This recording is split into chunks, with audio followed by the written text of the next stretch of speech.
귀하신 하나님의 말씀은 에스라서 8장 20절 우리 한번 다 같이 합독하겠습니다. 시작.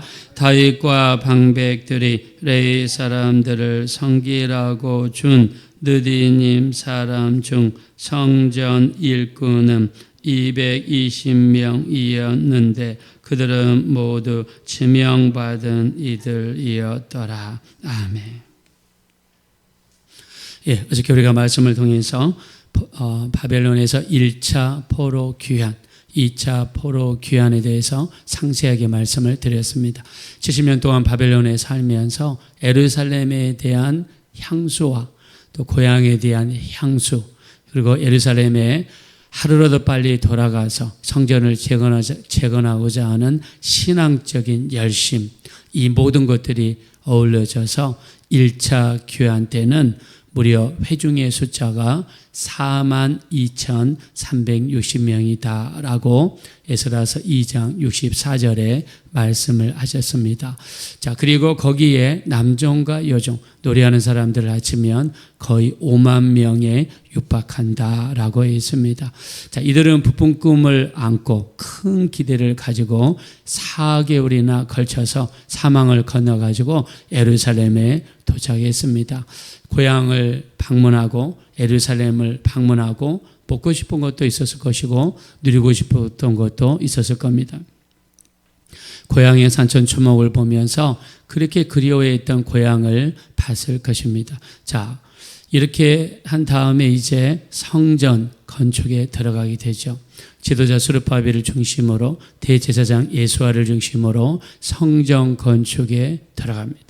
자, 그러나 70년 동안 영적 항무지였던 예루살렘에 있는 사람들의 반대, 또 북쪽에 있는 이 사람들의 반대, 이 반대에 의해서 점점 시간이 흘려서 17년이라는 시간이 흘러갔습니다. 가지고 온 돈도 소진되기 시작하고 가지고 있었던 열정도 식어지기 시작했습니다.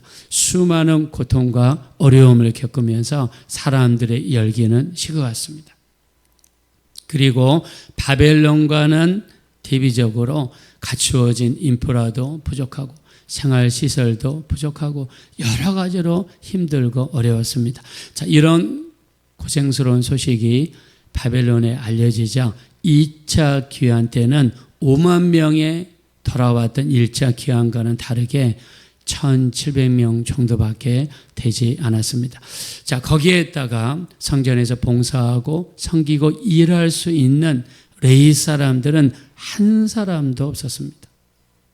그래서 에스라가 급기야 사람들을 다 찾아다니면서 설득을 하기 시작합니다. 우리가 이제 예루살렘에 돌아가서 말씀을 세우고 거기 있는 사람들을 교육해야 되고 제사를 드려야 되는데 이렇게 레위 사람들이 없어야 되겠느냐? 이렇게 제사장들이 없어야 되겠느냐? 일일이 돌아다니면서 에스라가 사람들을 설득했습니다. 이때 제사장 중에서 16명, 레위 사람들 중에서 38명의 사람들을 겨우 모집합니다. 1차 귀환 때는요, 레위 사람들이 돌아온 사람들의 숫자가 약 400명에 이르렀습니다. 근데 2차 귀환 때는 한 사람도 없었어요. 성전이 운영이 되고 성전이 돌아가려고 그러면 레위 사람들이 필요하고 레위 사람들이 헌신하고 봉사하고 제사장들을 도와야 되는데 레위 사람들이 한 사람도 없는 거예요. 요즘으로 치면 교회에서 목사가 목회를 할 때 목사가 목회하는 것을 돕고 같이 기도하고 봉사하고 헌신하고 전도하고 예배할 때 봉사하고 친교할 때 봉사하고 이럴 때 필요한 사람들이 성도님들이죠. 근데 교회에서 헌신하고 봉사하고 섬길 수 있는 성도님들의 숫자가 없다면 교회는 운영하기가 어렵겠죠. 에스라도 마찬가지입니다. 성전에서 봉사할 수 있는 레위 사람들을 찾았는데 38명이. 근데 생각해 보겠습니다. 성전은 매일 아침에 한 번, 저녁에 한 번 번제를 드립니다. 이걸 상번제라고 그랬죠. 자, 1년 365일을 드려요. 그러면 1년에 드리는 제사 숫자가 최소한 700번이 넘습니다. 거기에다가 유월절이 있죠. 맥주감사절이 있죠. 초막절이 있죠. 나팔절이 있죠. 대속죄일이 있죠. 또 백성들이 죄를 지을 때마다 하나님께 나와서 개인적으로 드리는 제사, 예배가 있습니다. 번제, 소제, 화목제, 속죄제, 속건제. 자, 이런 것들이 있어요. 짐승을 데려올 때마다 짐승의 가죽을 벗겨야 됩니다. 피를 빼야 됩니다. 또 이 번제로 드릴 때는 짐승을 가죽과 고기와 이 머리와 이런 걸 가지고 밖에 나가서 태워야 됩니다. 이 일을 제사장들이 하고 이 일을 레위 사람들이 뒤에서 도와야 되는데 38명 가지고 택도 없습니다. 이때 우리가 돕겠습니다. 우리가 하겠습니다. 라고 나온 사람들이 있었는데 그 사람들을 느디님 사람들이다 라고 오늘 성경에서 이야기합니다. 자, 우리 한번 본 말씀을 돌아가서 20절입니다. 자, 20절 다 같이 읽겠습니다. 시작. 다윗과 방백들이 레위 사람들을 성기라고 준 느디님 사람 중 성전 일꾼은 220명이었는데 그들은 모두 지명받은 이들이었더라. 아멘. 이적이한테 우리가 가겠습니다. 우리가 가겠습니다. 이 사람들이 느디님 사람들이에요. 그러면 느디님 사람들은 좋은 지파 사람들이고 좋은 집안 사람들이어서 이렇게 나섰는가? 느디님 사람들은 12지파에 들어가지 않는 사람들이에요. 이 사람들은 거의 종에 가까운 사람들이에요. 자, 느디님 사람들의 한번 유리를 살펴보겠습니다. 느디님 사람들이 어떤 사람들이냐면 기브온 사람들입니다. 기브온 사람들. 자, 우리가 이 배경을 살펴보면 여호수아 9장까지 올라가야 되는데요. 자, 하나님께서 모세에 이어서 바톤을 이어받아 이 이스라엘 민족을 이끌 수 있도록 하나님이 지명하신 분이 여호수아입니다. 여호수아가 맡은 임무는요, 요단강을 건너서 가나안 땅에 들어가 가나안 땅에 있는 7 족속을 몰아내야 되는 임무를 부여받았습니다. 자, 이 7 족속이 누굽니까? 첫째 헷 족속이죠. 기르가스, 아모리, 가나안, 부르스, 히위, 여부수 이런 사람들이요.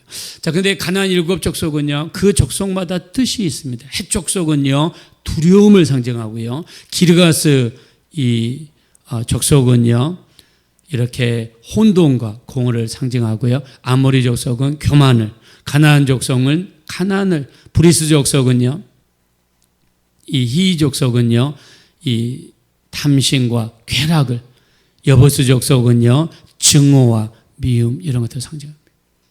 그래서 이 가나안 족속 7 족속을 몰아내라는 그 뜻 속에는 우리 속에 있는 쾌락이라든가 교만이라든가 또는 거짓이라든가 증오라든가 미움이라든가 이런 것들을 쫓아내야 된다는 그런 의미도 깊이 들어가면 엿볼 수 있어요. 우리가 깊이 들어가지 않더라도 헷, 기르가스, 아모리, 가나안, 브리스, 또 히위, 여부수, 자, 이런 7개 족속은 철저하게 몰아내고 없애고 해야 되는 족속들입니다. 자, 그리고 이들이 섬기던 신들은 굉장히 전염적이어서 이스라엘 백성들이 그들을 몰아내지 아니하고 그것에 거하게 되면 그들이 섬기는 신의 이 신앙, 우상에 의해서 물들기 너무 좋은 환경을 가지고 있단 말이죠. 그래서 하나님께서는 철저하게 몰아내라고 말씀했습니다. 자, 근데 기브온 족속은요, 히위 족속에 속합니다. 6번째 족속인 히위 족속에 속했는데 이들이 들어보니까 이스라엘의 하나님은 홍해를 가른다고 하더라. 이스라엘의 하나님은 어떤 전쟁을 하든지 전쟁을 이기게 한다고 하더라. 거기에서 두려움을 느끼고 하나님을 두려워하기 시작합니다. 그러면서 뭘 믿었냐면 여호수아가 이끄는 이스라엘 백성들이 가나안 땅에 들어오면 우리 가나안 7 족속은 완전히 초토화되고 하나님에 의해서 몰아내게 되고 그리고 우리는 죽음을 당할 수밖에 없다는 것을 강하게 믿었다는 거예요. 그래서 신중의 신은 하나님이시고 가장 위대한 신은 하나님이시고 전쟁에서 이길 수 있게 하시는 신은 여호와 하나님밖에 없다는 것을 기브온 족속들이 믿었다는 것입니다. 그래서 어떻게 하든지 저들 이스라엘 백성 속에 들어가 그 하나님을 섬기고 그 하나님을 믿고 우리 족속이 멸망을 당하지 않기 위해서 꾀를 내게 됩니다. 어떻게 꾀를 내느냐? 여호수아가 자기 동네 가까이 왔을 때 먼저 헤어진 옷, 오래되고 찢어진 옷처럼 보이는 그 옷을 입습니다. 그리고 배냥이라든가 전대, 이 돈주머니죠. 자, 이런 그다음에 포도주를 담은 물을 담은 주머니도 아주 오래된 가죽 부대처럼 보이게 만들었습니다. 신발도 오랫동안 걸어서 닳아진 것처럼 보이게 만들었습니다. 머리를 풉니다. 그리고 이 보낸 사람들도 이렇게 여위고 마른 사람들 위주로 이렇게 보냈어요. 그러면서 거짓말을 합니다. 우리는 저 멀리에서 왔습니다. 근데 들어보니까 당신 하나님은 홍해를 가르고 하는 모든 전쟁마다 이기한다는 것을 들었습니다. 우리도 그 하나님을 믿고 당신들을 섬기고 그 하나님을 섬기기 원합니다 라고 제안을 하게 됩니다. 여호수아는요 하나님 앞에 기도하지도 아니하고 기브온 족속과 이렇게 언약으로 죄악을 맺어버리고 말았습니다. 근데 나중에 알고 보니까 기브온 족속은 자기들이 멸해야 될 7족속 중에 하나 히 족속 사람들이라는 것을 알게 됐습니다. 근데 이미 하나님의 이름으로 약속을 해버렸기 때문에 하나님의 이름으로 한 약속은 파기할 수가 없어서 파기하고 없던 걸로 해버리면 하나님의 이름을 욕되게 하는 거니까 십계명에 어긋나는 것이죠. 그래서 여호수아가 기브온 사람들을 처단하는 대신에 2가지 일을 시킵니다. 그게 여호수아 9장 27절에 나와 있어요. 첫째는 장작 패는 일, 두 번째는 물을 길어서 오는 일을 시켰어요. 장작 패는 일과 물을 기는 이 일이 왜 힘드냐면 제사를 드릴 때 꼭 필요했던 일입니다. 장작을 패서 그 재물을 태우고 그 다음에 물이 많이 필요하니까 물을 길어오는 일. 물은 귀하고 귀한 이 물질이죠. 사막에서. 그래서 멀리까지 가서 물을 공급해 오는 일. 성전을 위해서 이 일을 했던 사람들이 기브온 족속들이고 이 사람들이 성전에서 얼마나 일을 잘하고 헌신되고 열심히 하고 하니까 그 사람들을 느디님 사람들이라고 불렀습니다. 느디님이라는 뜻은 히브리어로 하나님께 바쳐진 사람들, 하나님께 헌신된 사람들이라는 뜻입니다. 자, 보겠습니다. 이스라엘 남쪽에 있는 예루살렘이 망해서 이스라엘 백성들이 끌려갈 때 거기에 혼합되어서 같이 바벨론까지 끌려갔습니다. 자, 바벨론으로 가면 더 이상 이스라엘이 종입니까? 아닙니까? 종이 아닙니다. 이제 이 물을 길러오거나 장작 패는 일을 해도 됩니까? 안 해도 됩니까? 더 이상 안 해도 됩니다. 근데 이 사람들은 하나님의 성막에서 하나님의 성전에서 장작을 패고 물을 길러오는 일을 대대로 지나가면서 누구를 만났어요? 하나님을 만나고 하나님을 경험하고 하나님과 깊은 영적인 교제로 들어가게 되었습니다. 자, 우리가 예수님이 십자가를 지고 갈 때 예수님을 만난 사람들이 굉장히 많죠. 예수님 십자가를 대신 지고 가다가 이렇게 예수님을 만난 사람들, 또 예수님을 따라가다가 예수님을 만난 사람들이 있습니다.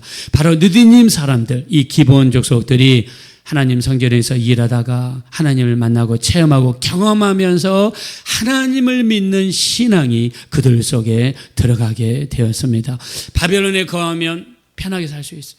바벨론에서 더 이상 이스라엘 백성들의 종노릇 하지 않아도 됩니다. 그 힘든 장작 패는 일이라든가 물 기는 일을 하지 않아도 됩니다. 그러나 이스라엘 백성들 중에서 예루살렘에 돌아가 이 사람들을 도와서 제사 드릴 수 있는 사람들이 모자랄 때 기꺼이 하나님 앞에 나와서 우리가 따라가겠습니다. 우리가 가서 성전 봉사하는 일을 하겠습니다. 장작을 패고 물 기는 일을 하겠습니다 하면서 다시 돌아온 사람들이 있었는데 그 사람들이 느디님 사람들이었습니다.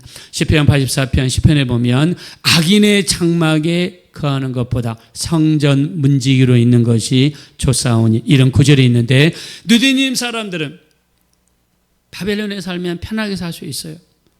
아니, 유대인들도 예루살렘에 돌아가기 원치 않는데 왜 내가 돌아가? 예루살렘에 돌아가면 힘들고 어렵고 시설도 별로 없고 문화시설도 없고 돈 벌기도 힘들고 왜 내가 거기 돌아가? 육신적으로 생각하면 그런 생각을 할 수 있습니다. 그러나 이 사람들은 육신의 편안함을 뒤로하고 하나님을 섬기고 하나님의 성전을 위해서 섬기고 봉사하는 편을 택했습니다. 자, 영적인 관점, 우리 하늘나라에 갔을 때 상을 받는 관점에서 한번 살펴보겠습니다. 바벨론에서 잠깐 사는 것은 순간이에요. 바벨론에서 편안하게 살고 돈 벌고 살고 돈 많이 벌고 또 돈이 있으면 편안한 삶을 살 수 있겠죠. 근데 그 생활은 잠깐입니다. 하늘에 상이 있을까요? 물론 거기에서도 하나님을 섬기면 상이 있겠죠. 그러나 내가 가진 모든 것을 포기하고 주를 위하여, 하나님을 위하여 그 먼 거리를 걸어가서 아무도 가지 않는 예루살렘으로 향하는 길로 걸어가서 거기서 장작을 패고 물을 길어오고 허드렛 일, 다른 사람들 하기 원치 않는 허드렛 일을 했을 때 누구에게도 상이 많이 있을까요? 저는 자진해서 그 모든 것을 포기하고 예루살렘에 돌아왔던 느디님 사람들에게 더 큰 상이 있다라고 생각합니다. 우리가 이것을 우리 한번 실생활에 적용해 보겠습니다. 우리가 편하게 살면 얼마든지 편하게 살 수 있어요. 내가 뭐하러 교회 가서 내가 뭐하러 친교봉사해? 내 돈을 들여가지고 뭐하러 내가 친교봉사를 해? 내가 교회 가서 왜 내가 설거지를 해야 돼? 내가 집에서도 하지 않는 설거지인데 내가 왜 교회 가서 화장실 청소를 해야 돼? 화장실 보니까 화장실이 지저분하고 더럽고 꼬라지가 하는데 다른 사람들이 하지 왜 내가 해야 돼? 이렇게 생각할 수 있어요. 그러나 느디님 사람들처럼 현실의 안락함과 편안함을 포기하고 아무도 가지 않는 그 길을 걸어가서 장작을 패고 물 깃는 일을 오늘날의 느디님 사람들처럼 하는 사람들이 있다면 저는 그 사람들의 상과 주님을 기뻐하시는 것은 이루 비교할 수 없는 놀라운 역사가 나타난다라고 믿습니다.